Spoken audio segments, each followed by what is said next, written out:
আওয়ামী লীগ সরকার এই দেশের জনগণের কাজের উপরে ভর করে বসেছিল। ছাত্র শ্রমিক জনতার উত্থানে 2024 সালের 5ই আগস্ট এই দেশ থেকে বিতাড়িত করা হয়। তারপর থেকে এই পর্যন্ত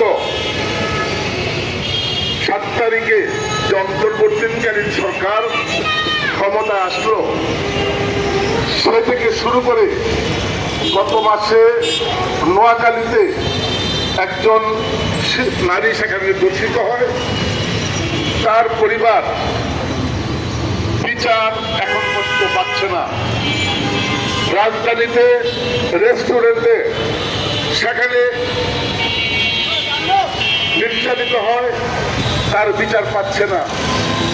মাগুরায় একজন শিশু তার বোনের বাড়িতে বেড়াইতে গিয়ে তার পরিবারের শ্বশুর দ্বারা নির্যাতিত হয়ে একজন শিশু সেখানে নির্যাতিত হয়।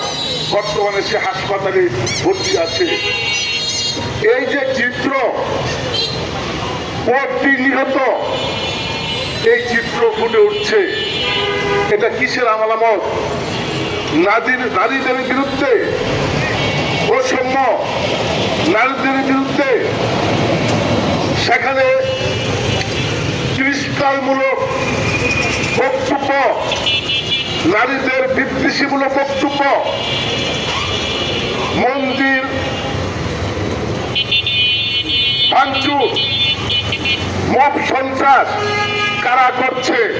রাষ্ট্র আজকে প্রায় 7 মাস যাবৎ যারা পরিচালনা করছেন অবশ্যই তাদের জানা থাকা দরকার, এবং এই ধরনের মুখ তৈরি করে বিভিন্ন জায়গায় নির্যাতিত হচ্ছে, নিপীড়িত হচ্ছে ওরা কারা এবং কাদের দ্বারা এই পরিচালিত হচ্ছে। সংগ্রামী বন্ধুগণ, বাংলাদেশে 5 আগস্টের পরে মানুষের যে আকাঙ্ক্ষা, মানুষের যে চাহিদা ছিল, যে চাহিদা অনুযায়ী আজকে যারা ক্ষমতায় আছেন তারা তার বিপরীতে যে প্রক্রিয়া সারা বাংলাদেশে চলছে তার বিরুদ্ধে সুষ্ঠুভাবে বিচার এবং বিচারহীনতার যে সংস্কৃতি তৈরি হয়েছে, সেই কারণেই চুরি, ডাকাতি, ছিনতাই, রাহাজানি, শিশু ধর্ষণ, নারী ধর্ষণ এবং বিদ্বেষীমূলক বক্তব্য দিয়ে বিভিন্ন ওয়ার্ড মাহফিলে তাদের বিরুদ্ধে এই ধরনের বক্তব্য দিয়ে আজকে নারীদেরকে একটা সেখানে অনুন্নত সংস্কৃতি তৈরি করে সেখানে রাজ্যের উপর বিদ্বেষীমূলক বক্তব্য রেখে এই ঘটনাগুলি ঘটছে। সংগ্রামী বন্ধুগণ, বাম ভোটার বিক্ষুটের পক্ষ থেকে পরিষ্কার আমরা বলেছিলাম, আজকে দ্রব্যমূল্য যে সিন্ডিকেট তৈরি হয়েছে, সিন্ডিকেটকে ভাঙার সেখানে ভাঙতে পারছেন না। সিন্ডিকেটের দ্বারা অতীতে জীবন ছিল, বর্তমানে সে কি অবস্থার ভিতরে আছে। তাইলে আজকে রাষ্ট্রে প্রত্যেকটি জায়গায় সে ব্যর্থ প্রমাণ হচ্ছে। তাইলে কি দরকার? সে দরকারটা হচ্ছে, আমরা অতীতে বলছি, একটা রাজনৈতিক ক্ষমতা থাকে এবং সেখানে ছাত্র শ্রমিক জনতার যে উত্থানের মধ্য দিয়ে একটা বৈষম্যহীন সমাজ প্রতিষ্ঠার যে আকাঙ্ক্ষা, সমস্ত জনগণ, সাধারণ ছাত্র ছাত্রী জীবন দিল, প্রায় 2000 মানুষ জীবন দিল, 20,000 মানুষ পঙ্গু হলো, তাদেরও এই পঙ্গুতা ব্যবস্থা হচ্ছে না। তাদের যে আকাঙ্ক্ষা, সে আকাঙ্ক্ষা পরিপূরক রাষ্ট্র পরিচালিত হচ্ছে না। কাজের দ্বারা এই ধরনের ঘটনাগুলি করছে। সেই জন্য বাংলাদেশে অতি দ্রুত নির্বাচন দরকার। নির্বাচনের মধ্য দিয়ে আগামী দিনে যে সরকার আসবে তার প্রতি একটা দায়িত্ব নেওয়া দরকার, এবং আজকের যে ক্ষমতায় যারা আছেন একটা দায়িত্বহীনতার পরিচয় দিচ্ছেন।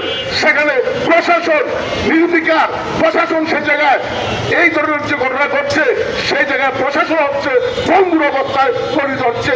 এই জায়গা থেকে পরিষ্কারভাবে আমরা বলতে চাই, বাম গণতন্ত্রের পক্ষ থেকে নারী শিশু নির্যাতন, ধর্ষণ এবং নারীদের বিরুদ্ধে বিদ্বেষীমূলক বক্তব্য যারা দিচ্ছে তাদেরকে চিহ্নিত করে অবিলম্বে গ্রেপ্তার করে তাদেরকে দৃষ্টান্তমূলক শাস্তির ব্যবস্থা করার জন্য এই রাষ্ট্রকে বলবো। অন্যথায় বলবো, আপনারা ব্যর্থ, আপনারা কারো দ্বারা প্রবঞ্চনা সেই দিকে কম গণতান্ত্রিক জোট পরিষ্কার দ্রব্যমূল্য নিয়ন্ত্রণ এবং দেশের যে আইন শৃঙ্খলার অবনতি সেটা পরিণতি ধীরে ধীরে খারাপের দিকে যাচ্ছে। যেই জনগণ যে আকাঙ্ক্ষা নিয়ে জীবন দিল সে আকাঙ্ক্ষার বিপরীতে রাষ্ট্র যদি পরিচালিত হয় কম গণতান্ত্রিক জোট বাঁচক এবং আবহাওয়া সাধারণ জনসাধারণ সত্যিকার অর্থে যারা একটা মুক্তিযুদ্ধের চেতনা বাংলাদেশ চেয়েছিল সেই সমস্ত মানুষ জনগণ ঐক্যবদ্ধ হয়ে আগামী দিনে সেই ধরনের অন্যায় অবিচার নির্যাতন নিপীড়ন হবে তার বিরুদ্ধে প্রতিরোধ করে বলতে আমরা সাধারণ জনগণকে ঐক্যবদ্ধভাবে তার প্রতিরোধ করার জন্য আহ্বান জানিয়ে আমি আমার বক্তব্য